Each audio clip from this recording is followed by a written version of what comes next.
Hello everyone, it's Ben at TV Parts today, and I would like to be your DIY TV repair guide.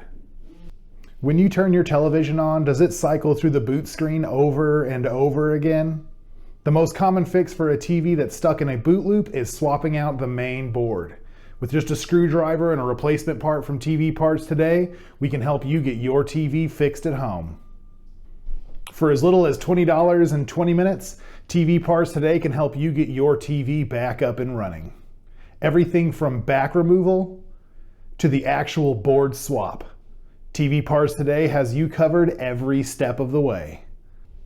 Check out our Wizard of TV repair and our huge inventory of parts at www.tvpartstoday.com.